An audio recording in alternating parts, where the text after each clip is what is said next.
नमस्कार, मैं किडनेश। महागठबंधन की वोट अधिकार यात्रा 17 अगस्त को सासाराम से शुरू हो गई। इस मौके पर एक बड़ी सभा भी आयोजित की गई।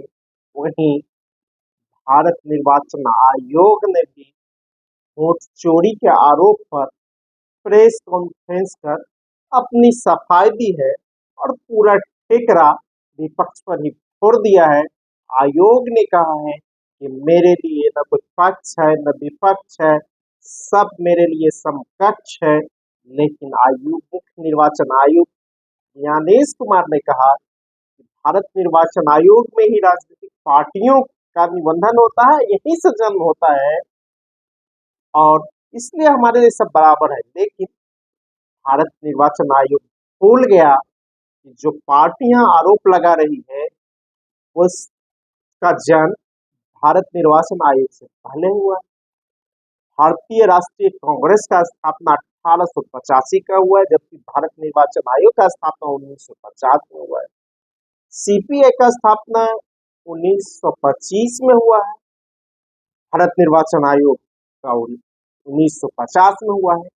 देश की दो पुरानी पार्टी है, भारतीय राष्ट्रीय कांग्रेस और भारतीय कम्युनिस्ट पार्टी, जिसका जन्म भारतीय राष्ट्रीय आंदोलन के गर्भ से हुआ है। इसके बावजूद भारत निर्वाचन आयोग कह रहा है कि इन पार्टियों का जन्म मेरे कारण हुआ है, जबकि भारत निर्वाचन आयोग का जन्म ही इस दोनों पार्टियों के कारण हुआ है। जब भारत को आजादी मिली 1947 में, उसके बाद पहले आम चुनाव 1951-52 में कराया गया।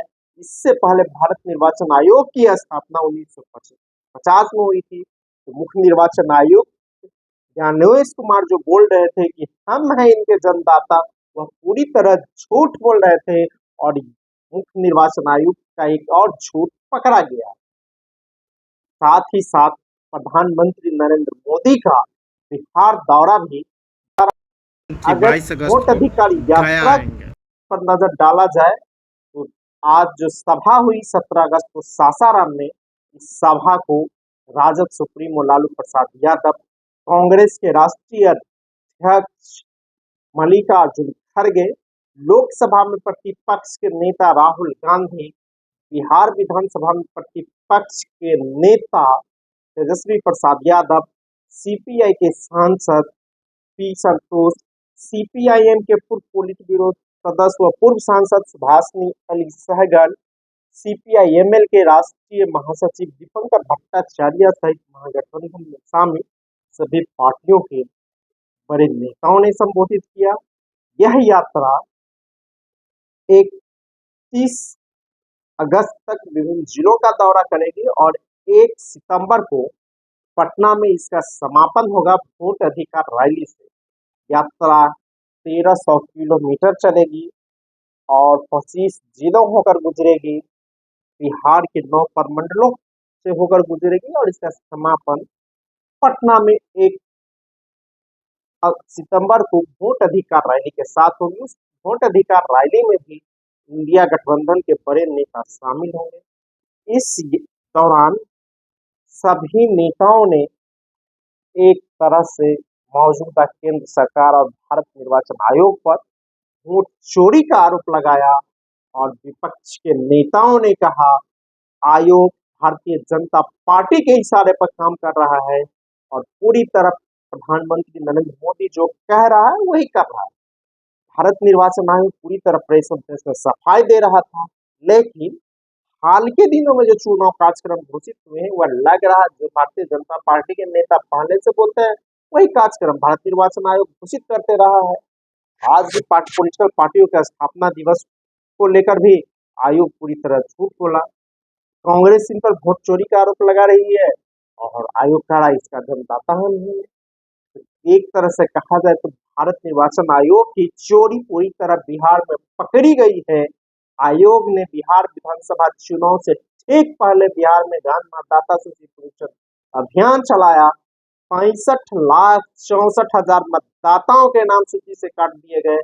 5 महीने में बिहार में 22 लाख लोगों की मौत हो जाती है। 36 लाख गरीबों के नाम जो पलायन कर गए उसके नाम सूची से हटा दिए गए। 7 लाख मतदाताओं के बारे में कहा गया कि दो दो जगह नाम है। इसके बावजूद बिहार के उप मुख्यमंत्री विजय सिन्हा के नाम 2 जगह है, लोजपा की सांसद बीना देवी का नाम जो 2 जगह है, जेडीयू विधान पार्षद दिनेश सिंह का नाम 2 जगह तक देखा जाए तो बिहार में अभी भी लाखों मतदाताओं के नाम 2 2 जगह है।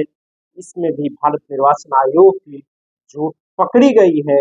राजद सुप्रीमो लालू प्रसाद यादव ने पूरी तरह सभा को संबोधित करते हुए भारतीय जनता पार्टी पर वोट चोरी करने का आरोप लगाया।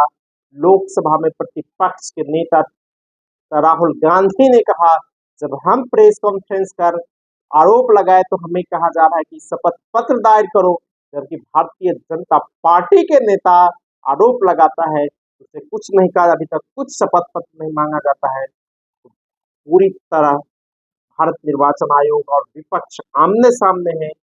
बिहार विधानसभा चुनाव इस साल अक्टूबर नवंबर में होने, इससे पहले जन मतदाता सूची पुनरीक्षण अभियान चलाए गए।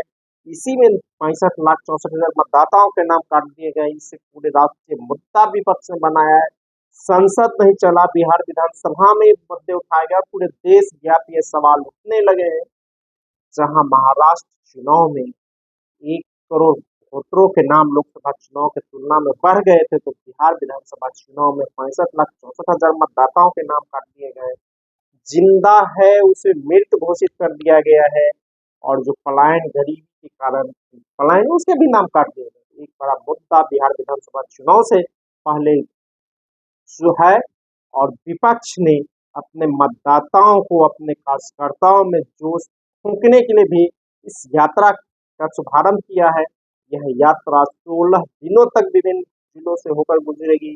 छोटी बड़ी सभाएं होंगी। यात्रा में लोकसभा में प्रतिपक्ष के नेता तेजस्वी राहुल गांधी, बिहार विधानसभा में प्रतिपक्ष के नेता तेजस्वी प्रसाद यादव सहित लेफ्ट के पार्टियों के बड़े नेता शामिल होंगे। तो 1 सितंबर को भी गांधी मैदान रैली में भी बड़े नेता लोग शामिल होंगे। इसमें लाखों की भीड़ जुटाने की योजना है। सभी राजनीतिक पार्टियां जो महागठबंधन में शामिल है, कांग्रेस, राजद, सीपीआई, सीपीएम, सीपीआईएम, वीआईपी, इस रैली की भी तैयारी में जुट गई और वोट अधिकार यात्रा की भी तैयारियां शुरू कर दी गई हर जिलों में। और आज से शुरू हो गई है, आज भी औरंगाबाद पहुंच जाएगी, कल औरंगाबाद से चलेगी, फिर गया जाएगी, और होते हुए यह यात्रा 1 सितंबर को पटना पहुंचेगी। पटना में बड़ी सभाएं करने की तैयारी है। लोकसभा चुनाव के दौरान भी पटना में बड़ी सभा हुई थी, मार्च 24 में हुई थी। उसके बाद लोकसभा चुनाव के कार्यक्रम घोषित हुए था, और इसका असर लोकसभा चुनाव पर भी पड़ा था। और कमोबेश महागठबंधन ने 9 सीटों पर जीत दर्ज की थी। जहां पहले महागठबंधन के एक सांसद थे 2019 में जीते हुए, तो इसमें बढ़ के 9 हो गए थे। और इस बार सत्ता से पूरी तरह एनडीए को बिहार से बेदखल करने के लिए महागठबंधन ने यात्रा शुरू कर दी है। और जिस तरह के आंकड़े आ रहे हैं, जिस तरह से चर्चाएं हैं, इसमें कांटे की लड़ाई, और कहा जा रहा है कि सत्ता से एनडीए की विदाई हो रही है। हालांकि केंद्रीय गृह मंत्री और भारतीय जनता पार्टी के वरिष्ठ नेता अमित शाह कहते हैं कि हम बिहार चुनाव तो लड़ेंगे नीतीश कुमार के नाम पर, लेकिन चुनाव के बाद हम तय करेंगे हमारा मुख्यमंत्री बिहार का कौन होगा। लेकिन महागठबंधन के तरफ से तेजस्वी प्रसाद यादव भी मुख्यमंत्री के उम्मीदवार होंगे, इतना तय है। और पूरी तरह इसी को लेकर महागठबंधन तैयारी में भी है, और महागठबंधन इसी के नाम पर चुनाव में भी जाएगा। और दोनों तरफ से जोर शोर की तैयारियां शुरू हो गई। प्रधानमंत्री नरेंद्र मोदी लगातार बिहार आ रहे हैं। 22 को फिर प्रधानमंत्री 22 अगस्त को गया आ रहे हैं। इससे पहले अप्रैल में प्रधानमंत्री का मधुबनी में हुआ था। उससे पहले फरवरी में प्रधानमंत्री भागलपुर गए थे। फिर मई में पटना गए, सासाराम में उनका कार्यक्रम हुआ था। फिर सिवान में गए, पश्चिम चंपारण में कई जगह प्रधानमंत्रियों का भी कार्यक्रम चल रहा है। और यह चुनाव की तैयारी को लेकर हो रहा है। प्रधानमंत्री जब 22 को आएंगे तो कई योजनाओं का शिलान्यास करेंगे। कहा जा रहा है कि प्रधानमंत्री के एक दौरे पर 200 करोड़ से ज्यादा का खर्च होता है। पटना राजधानी में जितने सरकारी बस हैं सभी प्रधानमंत्री के कार्यक्रम में लोगों को ढोने के लिए लगा दिया जाता है। और सरकारी खर्च पर प्रधानमंत्री नरेंद्र मोदी लगातार बिहार विधानसभा चुनाव का प्रचार करने के आ रहे हैं।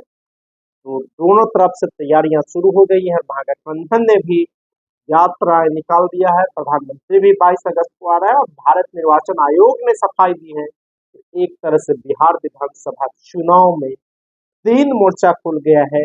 भारत निर्वाचन आयोग जहां सरकार का पक्ष रहा है, तो सरकार विपक्ष पर हमला करे और विपक्ष भारत निर्वाचन आयोग से भी लड़ रहा है और सत्ताधारी एनडीए से भी लड़ रहा है।